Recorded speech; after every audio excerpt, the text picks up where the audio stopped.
বন্ধুরা, আজকে মম কিচেন থেকে জয়া মণ্ডল বলছি। আজকে আপনাদের বেগুন ভাজা, পাঁপড় দিয়ে, নুনি আতপ চালের সবজি দিয়ে পাতলা খিচুড়ি বানিয়ে দেখাবো।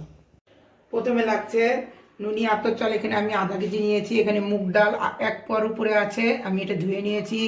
এটা বানাবো সরষের তেল দিয়ে। জিরা পাউডার, গরম মশলা পাউডার, আদা কুচি, কাঁচা লঙ্কা, শুকনো লঙ্কা, তেজপাতা আর ঘি, লবণ, হলুদ। আর আমি বেগুন ভাজায় আগে লবণ হলুদ দিয়ে মেখে রেখেছি। আর সবজি আমি নিয়েছি বাঁধাকপি, ফুলকপি, 2 ধরনের সিম, অল্প একটু বেগুন, অল্প একটু আলু, মিষ্টি কুমড়া, গাজর। কড়াই গরম হয়ে গেছে, এখন আমি তেল দেব। তেলটা গরম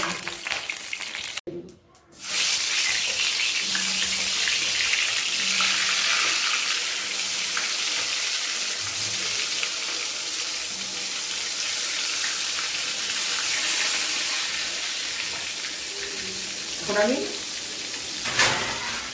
বেগুন ভাজাগুলো দিয়ে দিব আর হালকা হিট দিব।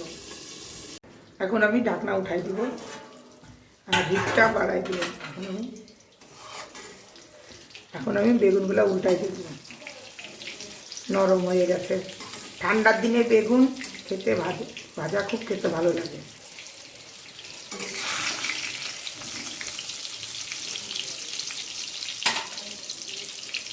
বেগুন ভাজা আমার হয়ে গেছে, এখন বেগুন ভাজা নামাই নিই।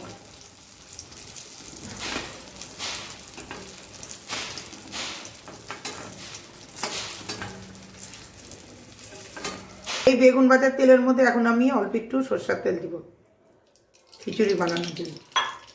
তেলটা গরমই আছে, এর মধ্যে আমি এখন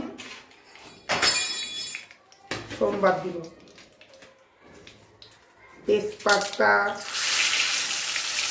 শুকনা লঙ্কা,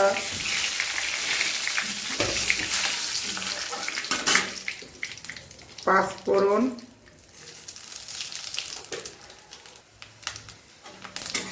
একটু লাল হোক।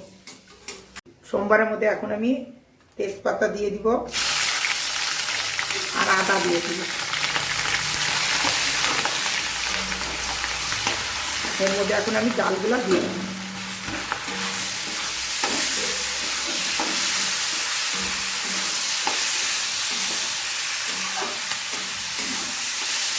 এখন আমি সবজিগুলো দিয়ে দিব।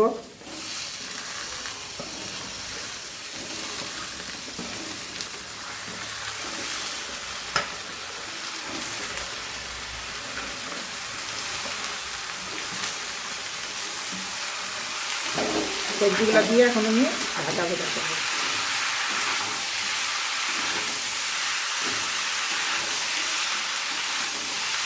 মিনিটের মতন আমি সবজিগুলো দিয়ে ভাজা করলাম। এখন আমি এর মধ্যে চাল দিয়ে দেবো।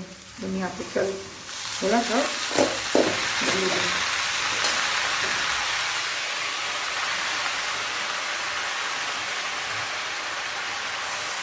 এখন এটা দিয়ে 10-15 মিনিট এটা ভাজা ভাজা করবো। এর মধ্যে আমি হলুদ লবণও দিয়ে দিব।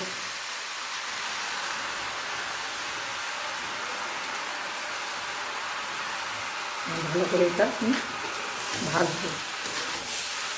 মতন ভাজা হয়ে গেলে এখন আমি আবার জিরা পাউডার দিয়ে দেবো। জিরা পাউডার দিয়ে এখন আমি একটু ভাজা করব। দেখুন কি সুন্দর আমি ভাজা ভাজা করেছি।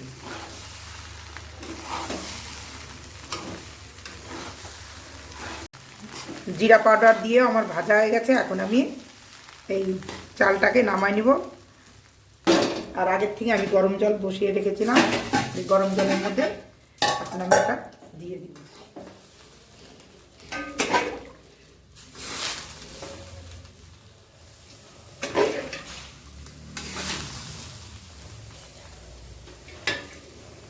গরম জল দিয়ে এতটা হয়েছে, আমি এর মধ্যে অল্প একটু কাঁচা চাল দেব। এখন এটা আমি ভালো করে ফোটাবো।